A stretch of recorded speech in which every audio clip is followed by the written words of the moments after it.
उनका खत तो आ चुका है ना, उनके मदरजात सामने आ गए, उन्होंने सहाफ़ियों के सामने गुफ्तगू की, और क्या चाहिए कि भी खत नहीं मिला, कैसे हो सकता है? नहीं, मैं बैरिस्टर साहब से एग्री करता हूँ। देखिए, मुल्क में तो एक्स पे पाबंदी है। अब सिक्योरिटीज राय तो ये तो नहीं हो सकता कि वो आइन और कानून के खिलाफ जाके एक्स पे चेक करेंगे और VPN लगा के, वो तो नहीं कर सकते। तो ये ठीक कह रहे हैं, खत उस तरह नहीं पहुंचा होगा।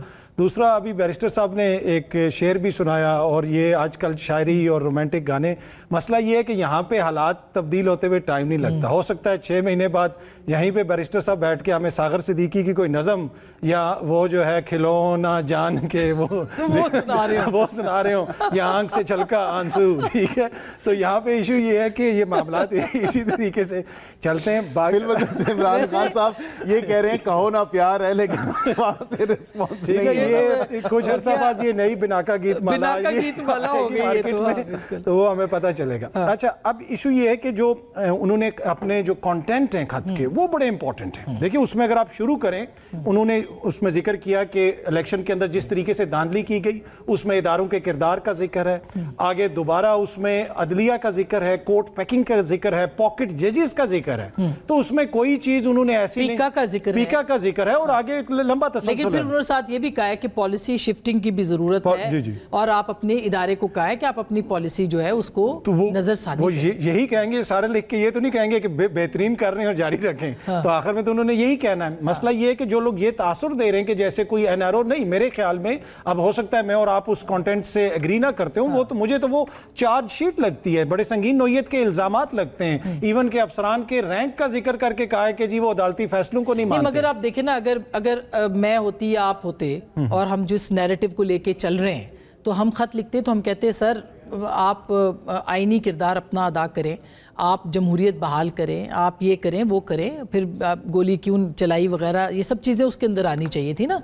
तो आपने देखा कि उन्होंने तो सारी चीज़ें लफ्ज़ों में लपेट के सिर्फ सियासी उसके ऊपर रखी हैं। नहीं, उसमें उन्होंने इंसानी हकूक़ की खिलाफ वर्जियों का, 1 लाख से ज़्यादा छापों का, 20,000 से ज़्यादा गिरफ्तारियों का जिक्र किया। ये सारी चीज़ें क्या हो सकता है कोई एक इंस्टेंट उसमें चीज़ ऐसी वो चीज़ ना डाली हो, लेकिन मुझे उसमें कोई चीज़ ऐसी नहीं लगती कि जहाँ से ये तासुर मिल रहा हो कि जैसे हालात कोई बेहतर हो गए हैं और वो एक तरह का ऐसा मैसेज दे रहे हैं कि जनाब अब हमारे हालात बेहतर हो जाएंगे। उसके ऊपर क्रिटिसिज्म ही हो रहा है, और यही वजह है कि आगे से जो ज़राए बता रहे हैं, जिन्होंने ऑब्वियस खत नहीं देखा, वो ये कह रहे हैं कि हम दिलचस्पी नहीं रखते, हम कोई बात नहीं करना चाहते। तो मुझे ये लगता है कि ये एक वाज़े पैगाम है खान साहब की तरफ से कि मामलात को आप देखें, बेहतर करें।